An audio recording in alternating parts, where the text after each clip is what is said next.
안녕하세요. 반갑습니다. 오늘도 여러분들께 책을 읽어주는 콘텐츠로 찾아왔습니다. 근래에 들어서 책을 읽어주는 콘텐츠가 많은 분들에게 반응이 좋더라고요. 다행히 저희 부부가 좋아하는 콘텐츠를 보는 분들도 많이 좋아해 주셔서 저도 되게 행복한 것 같습니다. 오늘 제가 이제 읽어드릴 책은 콜센터 상담원 주은 씨라는 책입니다. 이 책은 박주은 작가님이 적어주셨고, 실제로 5년 동안 콜센터에서 이제 일을 하시면서 경험담을 적어 놓으신 거예요.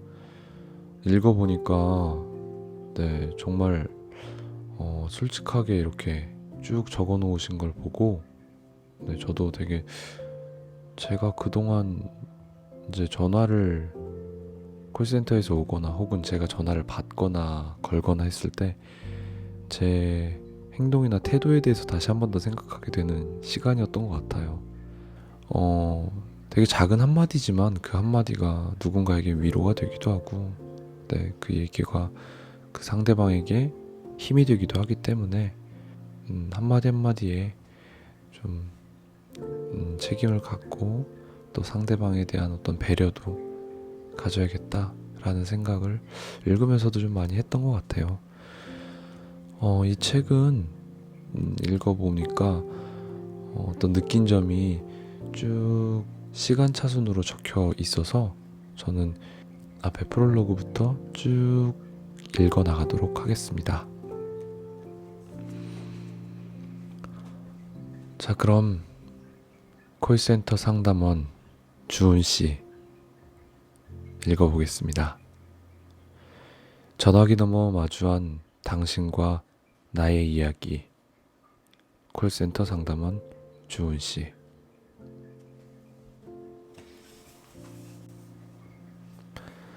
프롤로그. 콜센터 퇴사를 앞두고. 콜센터에 입사한 이후 줄곧 나의 목표는 퇴사였다. 그렇다고 바로 퇴사를 했냐면 그것도 아니었다. 매번 다짐만 반복하던 나는 29에서 34이 되었고, 살아가기보다는 하루가 늙어가고 있었다. 5년은 결코 짧은 시간이 아니다. 삶에 도움이 되는 지식을 쌓거나 기술을 배우고, 잊지 못할 추억 몇 개쯤은 만들 수도 있었을 텐데 게으르고 약한 나는 그러지 못했다. 새해마다 작년 목표를 하나도 이루지 못해 연도만 바꿔놓는 일을 5번 반복하고 나서야 비로소 퇴사를 결심했다. 이번만큼은 다를 거라며 기필코 콜센터를 떠나겠다고 마음먹었지만 막상 목표한 퇴사일이 가까워질수록 초조해졌다. 콜센터에서 일한 시간이 아무것도 이루지 못한 삶의 공백처럼 느껴졌기 때문이다. 좋은 경험을 했다고 치기에 5년은 너무 길었고 나는 더 이상 어리지 않았다. 이대로 그만두면 흘러보낸 시간을 안타까워하며 나를 원망할 게 뻔했다. 뭐라도 남겨보자는 마음으로 브런치와 블로그에 내가 경험한 콜센터 이야기를 하나씩 풀어놨다. 글이라도 남겨놓아야 지난 5년이 결코 의미 없는 시간은 아니었다고 포장할 수 있을 것 같았다. 기록이자 일기였고 고발이면서도 하소연인 글을 내키는 대로 써나갔다. 쓸수록 하고 싶은 말이 많아 어떤 것부터 쓸지 고민하는 시간이 늘었다.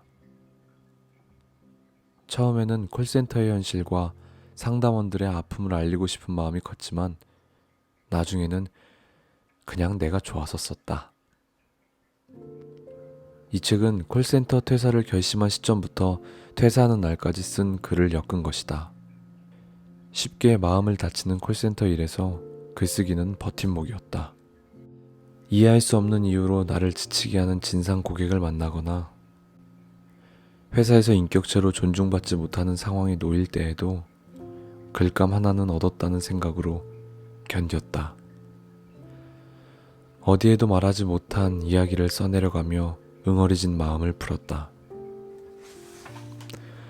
더 일찍 글을 썼다면 지난 콜센터 생활이 조금은 달라지지 않았을까 하는 아쉬움마저 들 정도로. 누구나 쉽게 이용하면서도 속사정은 잘 알 수 없는 곳이 콜센터다. 안에서 일해본 사람만이 알 수 있는 이야기를 세상 밖으로 풀어놓을 생각에 벅차다. 누가 상담원 이야기에 귀 기울여줄까 잠시 생각도 됐지만 꼭 성공한 사람의 미담만 책이 되는 건 아닐 거라고 개인의 부끄러운 이야기도 어딘가에서 고개를 끄덕이며 들어줄 사람이 있을 거라 스스로 위로하며 용기를 냈다. 한편으로는 상담원이라는 직업을 너무 안 좋게만 그린 것 같아 자부심을 갖고 일하는 상담원 분들께 죄송하다. 그림자가 많은 박주훈이라는 개인의 이야기라고 이해해 주셨으면 좋겠다. 인터넷에 파묻혀 있다가 영영 사라질 수도 있던 이야기를 세상으로 꺼내준 조은하 편집자님께 감사의 말씀을 드린다.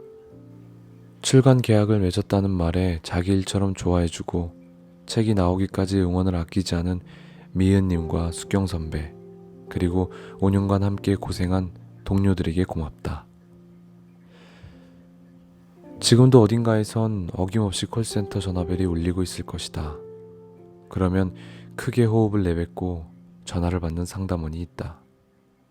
이 책은 언젠가 당신이 스치듯 만나던 상담원의 이야기쯤으로 읽어주면 좋겠다. 나는 그만뒀지만 세상의 상담원들이 조금 더 행복해지길 바란다.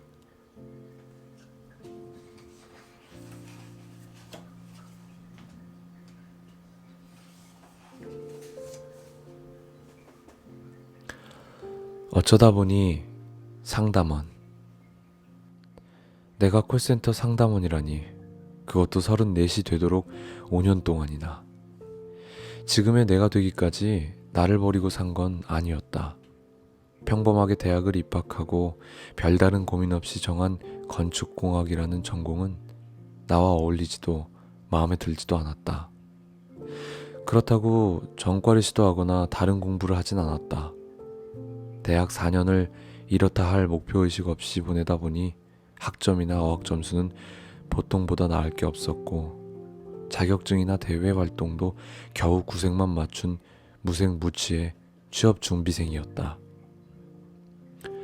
50개가 넘는 건설회사에 입사 지원을 했지만 대부분 서류 심사에서 걸러졌고 그나마 면접을 본 몇 개의 회사에서도 최종 탈락했다. 졸업과 동시에 백수가 된 나는 고향인 제주도로 내려가 몇 개월 놀았다. 그러다 아무데나 취직만 하자는 마음으로 지원한 지방은행에 운 좋게 입사했다.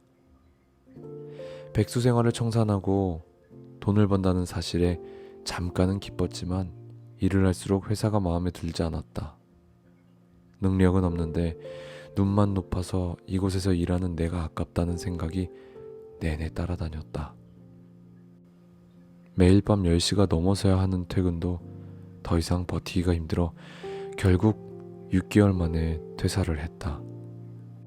나는 그때나 지금이나 현실 감각이 없는 것일지도 모르겠다. 어렵게 들어간 회사를 마음대로 그만두고 무작정 부모님께 손을 벌릴 순 없었기에 바로 일자리를 알아봤다. 다행히 얼마 지나지 않아 공기업 청년 인턴을 거쳐 항공사 제주지점 용역업체에서 일했다. 남에게 패기치는 것을 누구보다 싫어하고 일 못한다는 소리를 듣는 것도 못 참는 성격이라 되는 대로 열심히 했다. 그 모습을 좋게 본 지점장의 추천으로 서울 본사에 채용되는 기회를 얻었다. 29살 무렵이었다. 지금 생각해보면 무엇이라도 시작할 수 있는 나이지만 당시엔 수도권에서 직장을 구하지 못해 고향으로 돌아와 100만 원이 조금 넘는 월급으로 변변찮게 사는 내가 초라해 보였다. 그런 나에게 서울에서 직장 생활을 할 수 있다는 건 기회였다. 그 길로 상경에 월세방을 구하고 홀로 서기를 준비했다. 야심찬 신입사원의 포부도 잠시 출근한 지 2달 만에 나는 또다시 고비를 맞았다. 적성에 맞지 않는 업무와 미래의 불투명함이 그 이유였다. 무엇보다 사수였던 직속 상사가 능력은 있는데 괴팍한 사람이라 늘 시달려야 했다. 이전 직장에서는 나름 일 잘한다는 소리를 듣고 다녔는데 여기서는 매번 실수를 하는 통에 내가 한심스러웠다. 하루에도 몇 번씩 날아오는 꾸지람에 쪼그라들다 못해 투명해지는 느낌이었다. 점점 출근이 두려워졌다. 내가 잘할 수 있고 진정 원하는 일을 하고 말겠다는 일념으로 사표를 썼다. 그때 사표를 쓰는 마음이 나의 진심이라고 생각했는데 돌이켜보면 회사를 그만두기 위한 핑계였을 수도 있다는 생각이 든다. 일을 적성으로 하는 사람이 어디 있으며 비전이 있는 일은 무엇이란 말인가. 고작 2개월 된 신입이 실수하는 건 당연하다.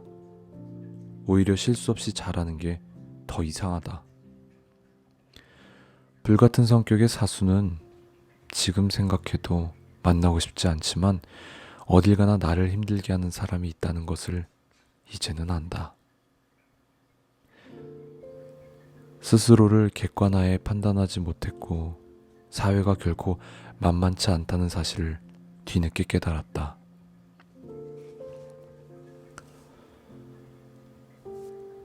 그 후로 3달쯤 신나게 놀았다. 조금만 준비하면 금방이라도 번듯한 회사에 들어갈 줄 알았으니까. 백수가 체질인가 싶게 즐기기도 잠시 통장 잔고가 바닥났다. 그제야 구직에 뛰어들었지만 변변한 능력도 경력도 없이 나이만 먹은 29의 나를 받아주는 회사는 없었다. 엎친 데 덮친 격으로 당장 월세 낼 돈이 없어 급한 불을 꺼야 했다. 밤새 구직 사이트를 뒤지다가 눈에 들어온 것이 바로 콜센터의 구인 공고였다. 그때까지만 해도 콜센터는 직장으로 생각하지 않았다. 딱 3개월만 다니면서 돈을 모으고 번듯한 직장에 들어갈 요량이었으니까. 화장실에 가는 시간마저 통제당하다 방광염에 걸리고 악질 진상 고객을 만나 멘탈이 바스라져 정신과 치료를 받는 상담원들의 이야기도 나에게는 큰 문제가 아니었다. 어쩌다 보니 그곳에서 5년을 보내고 말았지만 어느 공연을 예매해드릴까요? 상담원으로 일하겠다고 마음을 굳히고 지원한 곳은 인터넷 서점 콜센터였다. 평소 자주 이용하던 온라인 서점이라서 전혀 모르는 분야의 콜센터보다는 나을 것 같았다. 서류를 접수한 다음 날 연락해온 채용 담당자는 예상치 못한 제안을 했다. 도서 콜센터는 채용이 마감되었으니 같은 기업의 티켓 콜센터에서 일해보는 건 어떻겠냐고.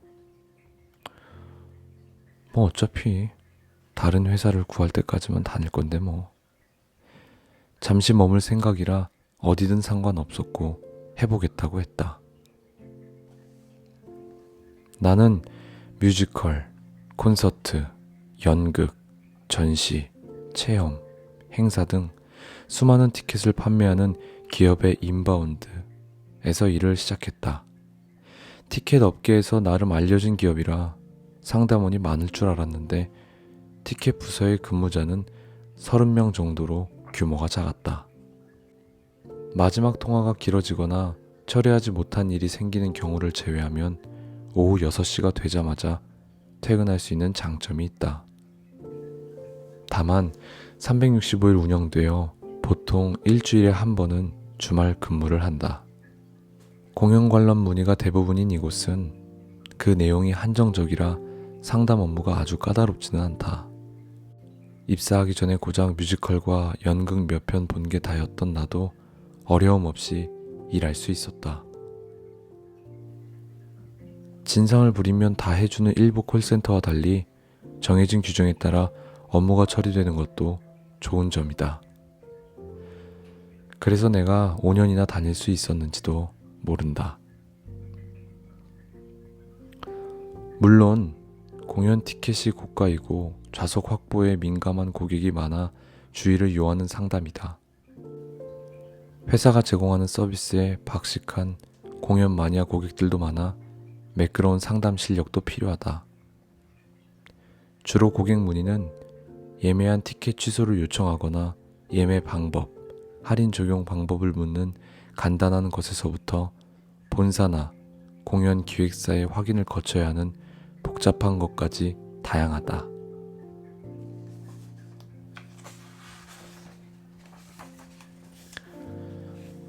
인터넷 예매가 어려운 분들께 전화로 예매 도와드리는 일도 주요 업무다.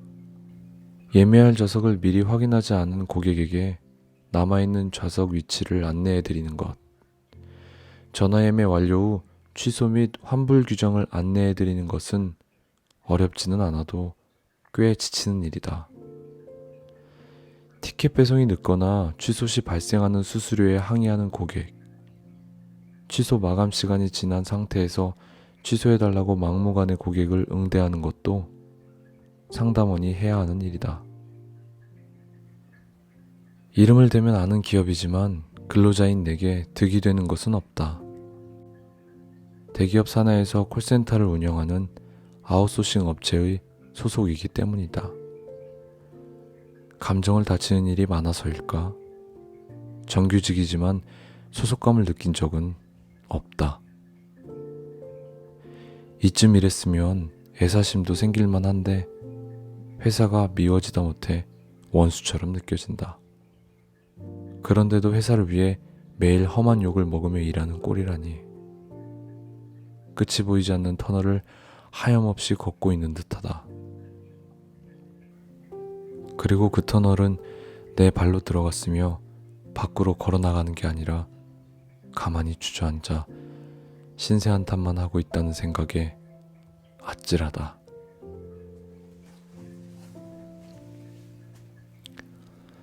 매일 시험에 듭니다.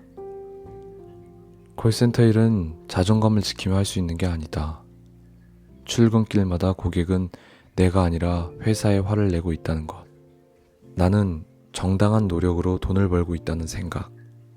싫든 좋든 어느 정도 상처를 입을 수밖에 없다는 사실을 머리에 새겨도 막상 수화기를 집어들면 고추 세운 마음이 허무할 정도로 무너져 내렸다.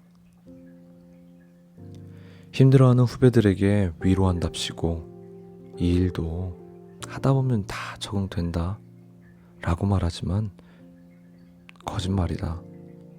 5년째 하는 나도 도무지 적응이 안 되니 말이다. 나를 괴롭히려고 작정한 고객 앞에서 흔들리지 않는 미소 띤 음성을 유지하는 일은 매일 시험에 드는 기분이다.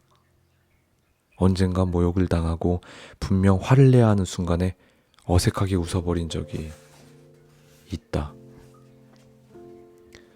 이곳에서 일할수록 내가 가장 싫어했던 그날의 모습을 똑같이 되풀이하는 것 같다.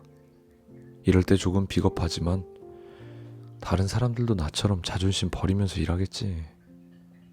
나에게 독한 말을 퍼붓는 저 고객도 어딘가에서 나와 같은 경험하겠지 하는 생각으로 작은 위로를 챙긴다. 고객보다 더 견디기 힘든 건 회사다. 이들에게 나는 회사의 직원 혹은 인간이 아니라 하루에 70콜 이상 받아내는 도구일 뿐이다. 후처리가 조금이라도 길어지면 관리자가 전화를 받으라고 소리치고 가끔 불려나가 혼쭐이 나기도 한다. 내가 고객에게 어떤 험한 말을 들었는지 얼마나 속이 상했는지 그들의 관심 대상이 아니다. 몇십 분간 이어진 통화를 겨우 끝내고 숨 돌릴 틈도 없이 후처리를 줄이라는 쪽지를 받을 때면 어디를 향해야 할지 모를 원망이 솟구친다. 다 큰 성인이 화장실 갈 때마다 허락을 받는 일은 상상할 수도 없지만 상담원에겐 당연한 처사다. 그마저도 급하게 다녀오거나 최대한 눈치를 보며 참아야 한다. 진상 고객에게 시달리고 화장실도 허락받고 가야 하는데 내 신세가 더러워서 관리자에게 불만을 제기해봤지만 바뀐 것은 아무것도 없다. 이 회사에서 나는 당장 내일이라도 다른 인력으로 교체될 수 있고 그만큼 그만둔다고 해도 전혀 아쉬울 것 없는 존재였다. 더 이상 순수한 기대는 무의미했다. 하나의 인간으로 존중받지 못함을 잘 알고 있었다. 그럼에도 불구하고 5년 동안이나 모른 척하며 꾸역꾸역 지내온 날들이 남아있던 자존심마저 바닥으로 떨어뜨렸다. 퇴사를 결정한 것은 아무래도 잘한 일이었다. 다음 회사는 애정을 갖고 존경할 수 있는 곳은 아닐지라도 최소한의 자부심을 가질 수 있는 회사이기를. 아마도 퇴사를 생각하고 있는 사람이라면 다 같은 마음이겠지.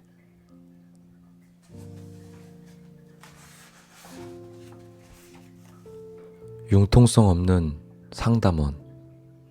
어려서부터 융통성 없다라는 말을 지겹게 들어왔다. 고지식한 나를 걱정했던 부모님은 융통성을 길러주려 했지만 별 효과가 없었다. 오히려 나는 비교 대상에 있는 융통성 있는 친구들을 미워하며 고집스럽게 행동했다. 결국 부모님의 우려대로 고지식한 어른으로 자랐다. 나이가 들면서 조금씩 나아지기는 했지만 30 중반인 지금까지도 융통성 없는 나는 콤플렉스로 남아있다. 그놈의 융통성 때문에 입사 2년 차에 고객에게 혼난 적이 있다. 중년 여성이 배우자 아이디로 예매한 내역을 확인해달라는 문의였다. 콜센터는 개인정보가 중요한 곳이다 보니 예매자 본인에 한해 제한되는 상담이 많다. 불가피한 경우 직계 가족을 통해 이름, 생년월일, 휴대폰 번호 등의 정보가 확인되면 간단한 안내가 가능하다. 원활한 상담을 위해 예매자 정보를 확인해야 합니다. 예매자님 성함 및 생년월일, 휴대폰 번호를 말씀해 주시겠습니까? 전산을 해보니 이름과 휴대폰 번호는 맞는데 생년월일 중 한 자리가 달랐다. 아이디나 이메일 주소 등 정보를 추가로 확인하자 고객은 내 남편 생년월일도 모르겠어요? 그냥 알려줘요. 라며 대뜸 소리를 질렀다. 생년월일 한 자리는 고객이 예매할 때 잘못 입력했을 수도 있고 어르신이라 잠시 헷갈렸을 수도 있다. 요즘은 유연하게 처리하는데 당시만 해도 개인정보는 철저히 지켜야 한다는 생각에 정보가 하나라도 맞지 않으면 안내하지 않았다. 고객은 아이디도 이메일 주소도 모른다며 성질을 냈지만 나는 원칙대로 응대했다. 예매가 잘 됐는지만 확인해달라는 고객과 개인정보 불일치로 안내가 어려우니 정확한 생년월일을 말씀해 주시거나 예매자 본인이 연락을 해야 한다는 나와의 기싸움이 10분 넘게 이어졌다. 결국 고객은 씩씩대며 전화를 끊었다. 마음을 가라앉히고 다른 전화를 받고 있는데 친한 동료가 메신저로 대화를 걸어왔다.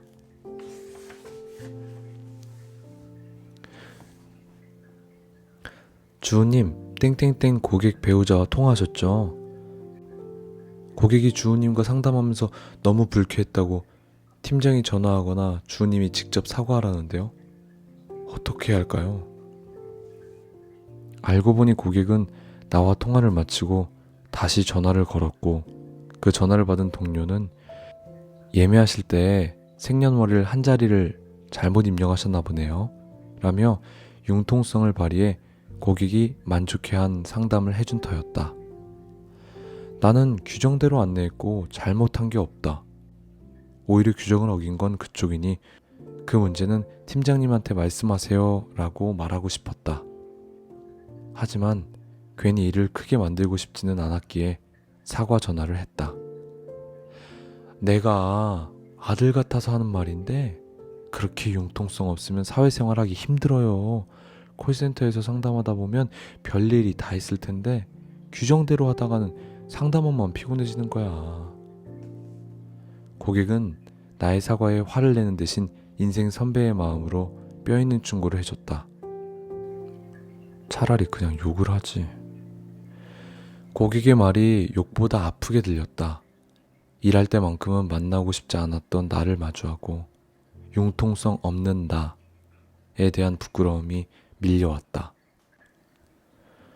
부러질 듯이 울고든 내가 만든 상황 앞에서 분하고 서글펐다. 일을 하며 쌓은 경험이 도움이 되었는지 그 후로 융통성이 제법 생겼다. 전에는 회사에 도움이 안 될 게 뻔해도 고객에게 사실을 그대로 안내하는 것이 문제 해결만큼이나 중요하다고 생각했다. 지금은 굳이 안 해도 될 얘기는 하지 않는다. 적당히를 배웠고 고객의 편의를 위해 규정을 위반하지 않는 범위 안에서 요령 있게 돌아갈 줄도 안다. 5년 동안 아무것도 바뀌지 못했다고 생각했는데 발전한 내 모습에서 지난 시간이 헛되지 않았음을 확인한다. 융통성이 없는 게 정말 나쁘지만은 않을 것이다. 꽉 막힌 답답이인 내가 싫을 때도 있지만 어딘가에는 나 같은 고지식한 사람도 필요하겠지.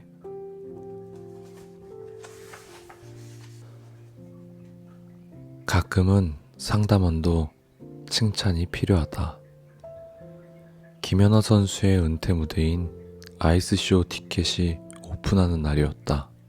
워낙 인기 있는 공연이라 티켓 오픈과 동시에 대기호가 수십 개까지 치솟아 티켓이 빠르게 팔려나가기 시작했다. 긴장한 채로 전화를 받았는데 역시나 아이스쇼를 예매해달라는 고객이었다. 가끔 순식간에 매진되는 공연에도 아랑곳하지 않고 반드시 VIP석 4매를 확보하라며 으름장을 놓는 고객이 있는데 이 고객은 좀 달랐다. 날짜도 등급도 상관없으니 아무 좌석이나 하나만 잡아달라며 떨리는 목소리로 정중히 부탁하는 것이 아닌가. 고객의 간절함이 느껴져 예매해드리고 싶은 마음이 절로 들었다. 상담원이라고 해서 인터넷으로 예매하는 고객보다 빠르게 좌석을 확보할 수도 없는 노릇이다.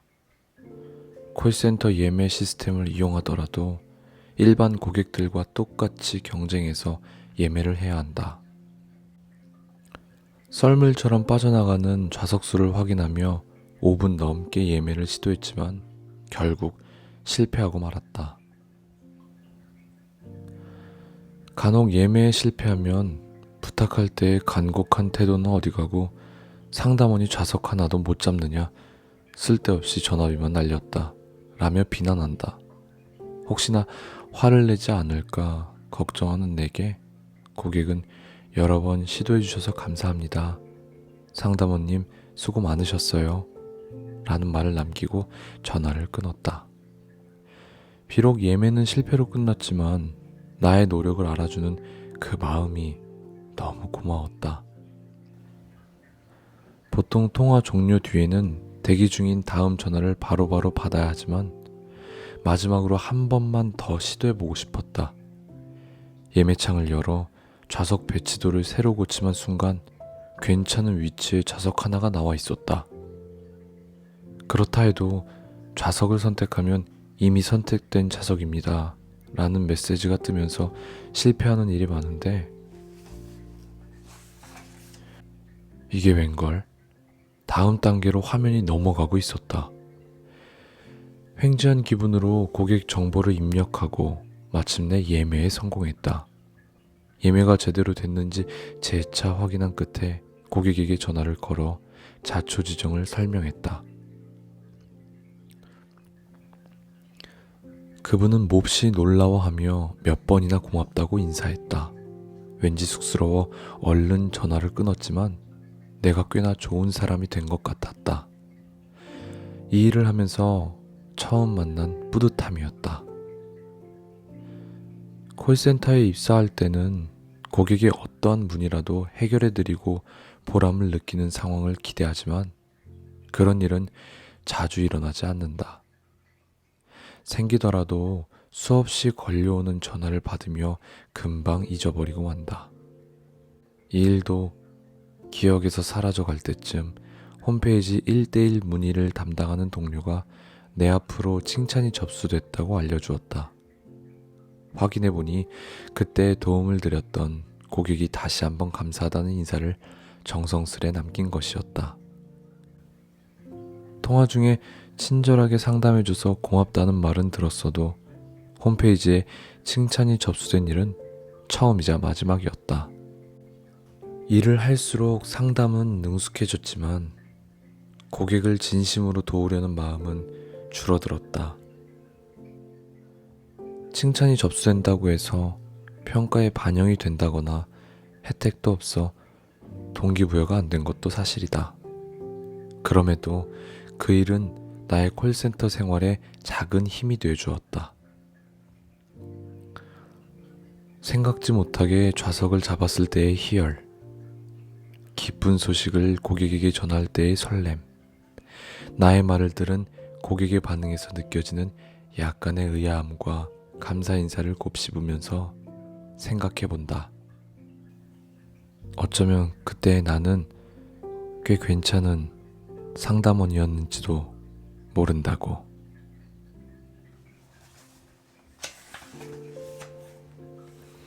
상담원의 직업병.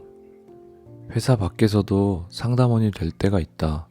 한 번은 퇴근길 지하철에서 옆자리에 앉은 할아버지가 지하철 노선도 앱을 설치해달라고 부탁했다.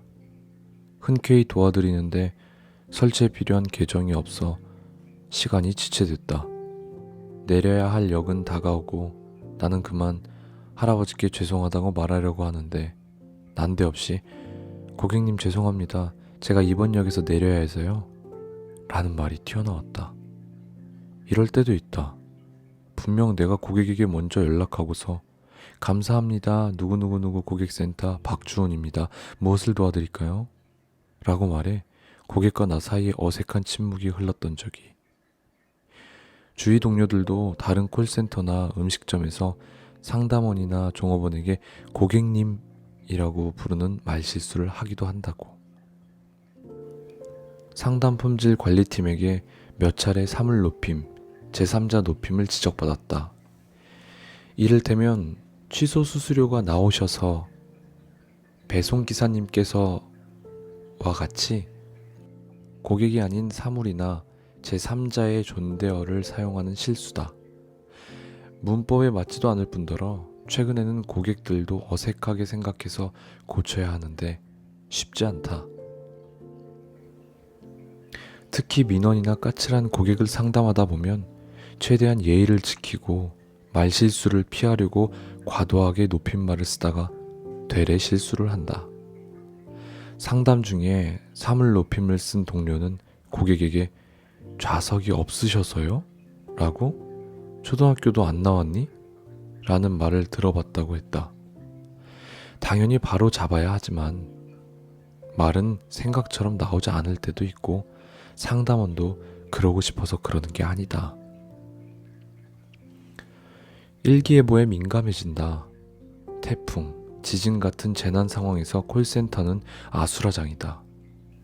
수많은 공연이 취소되고 공연은 진행되지만 관람을 못하는 고객이 생긴다. 왜 이런 재난 상황에서 공연이 취소되지 않는지 항의하는 민원, 반대로 공연 취소가 결정돼도 민원은 빗발친다. 겨울에 갑작스레 눈이라도 쌓이는 날이면 차가 막혀 제 시간에 못 갈 것 같은데 어떻게 하냐는 문의가 속출한다. 일기예보에 비나 눈, 미세먼지가 심하다고 하면 괜히 민원이 많을까 염려되고 사회에 큰 영향을 주는 메르스 같은 사건 사고가 생겨도 그 자체에 관심이 가기보다 업무에 영향이 있지 않을까 노파심이 든다. 사무실 환경은 그야말로 미세먼지가 가득하다고 보면 된다. 그 안에서 끊이지 않는 콜을 받으면 금세 목이 건조해져 따갑다. 최소한의 프라이버시를 보장받지 못할 만큼 옆 사람과 거리는 턱없이 좁아서 한 명이 감기에 걸리면 전염되기 쉽다. 독감에 걸려 며칠 고생하다 겨우 나았는데 주위 직원들이 그대로 옮아 굉장히 미안했던 적이 있다. 어디 그뿐인가? 계속 앉아있다 보니 허리 통증에 시달리는 상담원이 많다. 통화하는 동료들을 보면 다들 거북목이라 조금 웃기면서도 슬프다. 늘 모니터를 쳐다보느라 안구건조증은 말할 것도 없고 점심을 먹고 바로 앉아있으니 소화불량을 달고 산다. 몸보다 더 아픈 게 마음이다. 우울과 불안 증세로 퇴사하는 동료를 종종 본다. 친한 선배는 공황장애를 겪고 있는데 전화를 받다가 갑자기 숨이 막히고 죽을 것 같은 공포가 밀려든다고 한다. 병원을 다녀도 쉽게 낫지 않는 것 같아 마음이 아프다. 뿐만 아니라 스트레스로 폭식증 등 식이장애에 시달리고 심각한 불면증에 걸리는 동료도 있다. 고객에 맞춰 감정을 통제하는 것이 일상이다 보니 진짜 내 마음이 어떤지는 돌아보지 못한다. 민원 고객, 진상 고객을 응대하면 어떤 식으로든 감정이 동요하기 마련인데도 드러낼 수 없다. 회사는 고객에게 좋은 감정만 드러내길 바란다. 이곳에서 나는 마음이 없는 돌멩이라고 생각해보지만 나를 인격체로 대우하지 않는 고객 앞에서 상처받지 않기란 불가능에 가깝다. 퇴근을 하고 집에 오면 마음이 텅 빈 듯 헛헛하다. 감정 조절이 몸에 배서 사람을 만나는 것도 감정을 쏟는 일처럼 느껴진다. 점점 무기력해지고 나를 둘러싼 모든 관계에 노력하고 싶지 않다.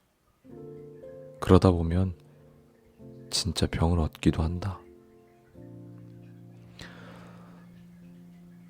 그럼에도 불구하고 건강한 생활을 할 수 있는 방법이 무엇일까 생각해보지만 도무지 떠오르지 않는다. 상담원들의 고민을 해결해줄 콜센터는 어디에도 존재하지 않는 걸까? 정녕 퇴사 말고는 해결할 방법이 없는지도 모르겠다.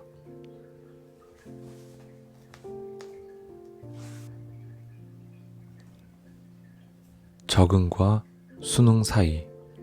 콜센터는 조금 이상한 세상이다. 마치 닭장 같아. 넓지 않은 사무실에 쇼핑, 도서, 티켓 부서에 100명이 넘는 상담원이 다닥다닥 붙어 앉아 전화를 받는다. 사람은 많은데 환기가 되지 않아 좋지 않은 냄새를 달고 사는 곳에서 쉴 새 없이 말을 한다. 회사의 잘못 때문인지 혹은 잘못이 없는데도 잔뜩 화가 난 고객을 응대하면서 처음 면접을 보러 갔을 때 상담원들을 보고 몹시 놀랐다.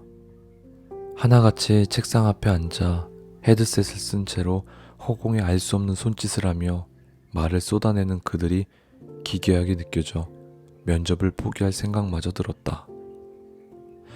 일하고부터는 그 모습이 곧 나였고 더 이상한 것 투성이었다.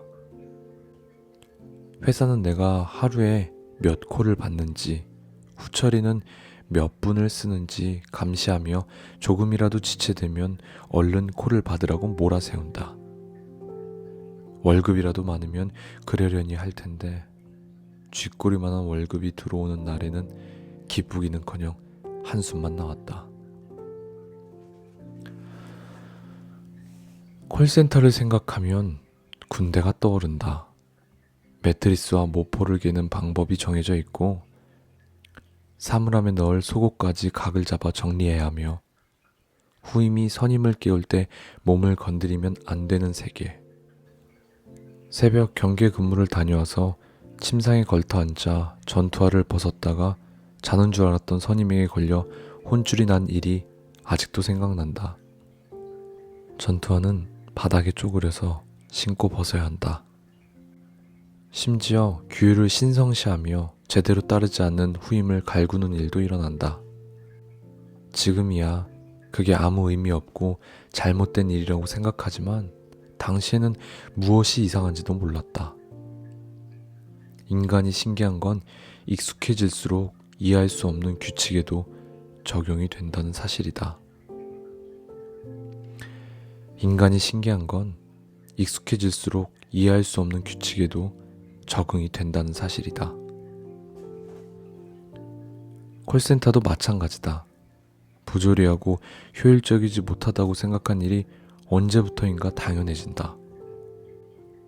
고백하건대 신입 상담원이 유독 화장실을 자주 가면 속으로 농땡이를 친다고 생각했다. 나중엔 그가 비뇨기 관련 질병을 앓고 있다고 들었을 땐 미안함보다 부끄러움이 더 컸다. 긴장해서 자주 화장실에 들락거리느라 관리자의 눈치를 살피는 신입 시절을 나도 겪었으니까. 밀리는 코를 신경도 안 쓰고 친절한 상담을 한답시고 고객과 길게 통화하는 후배를 답답해하기도 했다. 끔찍한 회사였는데 어느새 아군이 된 나였다. 입사한 지 5개월쯤 되었을 때 이제 막 들어온 신입사원과 우연히 식사를 했다. 그는 내가 콜센터와 어울리지 않는다며 이런 일을 할 사람처럼 보이지 않는다고 했다. 이런 일 하는 사람이 따로 있느냐고 웃으며 대꾸했지만 그 말은 오래도록 알량한 자부심이었다. 그렇지만 이제는 아니다. 나는 이해할 수 없던 콜센터의 논리를 뼈마디에 새긴 사람으로 변해 있었다. 적응이라 해야 할지 수능이라 해야 할지 어쩌면 둘 다 아니라 자발적 노예가 되는 중일지도. 나는 예매하는 기계가 아닙니다. 가수 땡땡땡 땡땡 지역 콘서트 예매하려고 하는데 인터넷으로 예매하기가 참 힘드네요. 가수 땡땡땡 12월 24일 땡땡 지역 공연 말씀이시죠? 인터넷 예매 방법을 알려달라는 건지 전화 예매를 해달라는 건지 확실하지 않아 되물었다. 고객 문의를 정확히 확인하는 절차임과 동시에 고객이 대답하는 사이에 예매 페이지를 검색하고 도와드릴 시간을 준비하기 위해서였다. 땡땡땡 공연이 땡땡 지역에 그날 하루 말고 더 있어요? 아, 아닙니다. 그때 한 번입니다. 전화 예매 해드릴까요? 하세요. 하세요? 내가 잘못 들은 건가? 예매는 고객이 원해서 하는 거지 내가 원해서 하는 게 아닌데. 혹시 인터넷으로 확인하신 좌석 번호나 원하는 좌석 등급 있으신가요? 못 봤어요. S석은 어디예요? S석은 2층에 있습니다. 현재 남아있는 좌석은 2층 중앙구역에는 5열 이후에만 있고 왼쪽 구역에는 거기 줘요. 거기 그냥. 혹시 적용 가능한 할인 없어요? 내 말이 끝나기도 전에 까칠한 대답이 돌아왔다. 상담원이 사용하는 헤드셋은 그다지 성능이 좋지 않아서 내가 말하는 도중에 고객이 말하면 서로 목소리가 겹쳐 말소리가 잘 들리지 않을 때가 있다. 신경이 곤두서 피곤해졌다. 근데 홈페이지에 있는 땡땡 할인이 뭐예요? 고객님이 개인정보를 외부 업체에 제공하고 할인 쿠폰을 받으시는 이벤트인데 전화 예매 시에는 사용이 몰라요. 그냥 예매해요. 자기가 물어봐 놓고 왜 짜증을 내는지. 이때부터는 정말 수화기를 내려놓고 싶었다. 마음을 가라앉히고 심호흡을 하느라 대답할 타이밍을 놓쳤을 때 고객이 다시 말했다. 하세요. 그놈의 하세요. 하세요. 참 거슬린다. 결제 수단은 무통장 입금 또는 카드 결제 중에 무통장으로 해줘요. 그냥. 입금하실 은행은 신한. 예매 완료 후 취소 수수료 및 취소 마감 기간, 유의사항에 대해 안내해드리는데 정말 듣기 귀찮다는 말투로 고객이 말했다. 알았어요. 취소 수수료 및 유의사항에 대해 안내받지 않으실 경우 추후에 알았다고요. 됐어요. 끊습니다. 뚜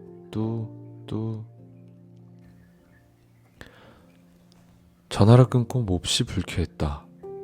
고객이 나에게 욕을 한 것도 아니고 무리한 요구를 하는 진상도 아니었다. 예의 있는 고객은 아니었지만 그보다 심한 사람도 부지기수다. 그렇지만 하세요 라는 말에 마음이 상했다.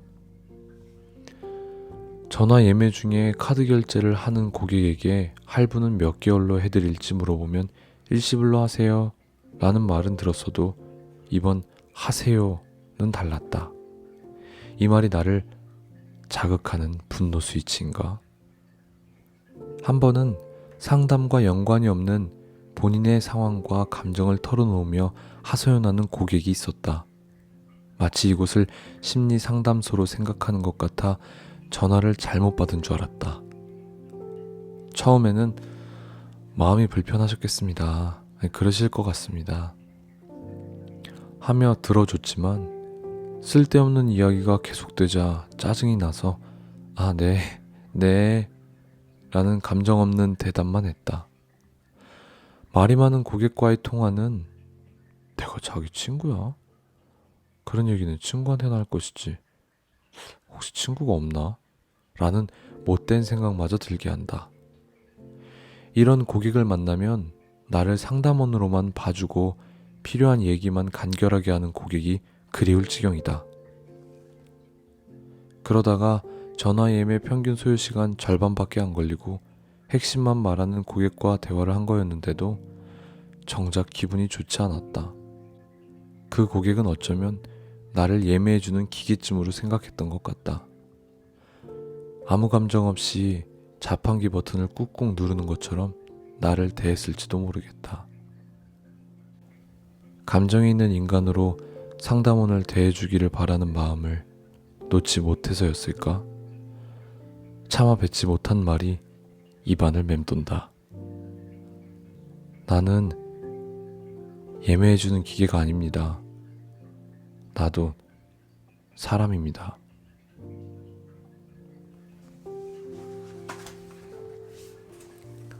자, 이렇게 해서 콜센터 상담원 주은씨 낭독을 마치도록 하겠습니다. 어떻게 들으셨는지 모르겠네요. 이 뒷부분도 재밌고 솔직한 이야기들이 많이 나와 있는데요. 궁금하신 부분들은 한번 보셔도 좋을 것 같습니다. 늦은 시간 동안 이렇게 낭독 콘텐츠 잘 들어주셔서 감사하고요. 오늘도 좋은 밤 되세요.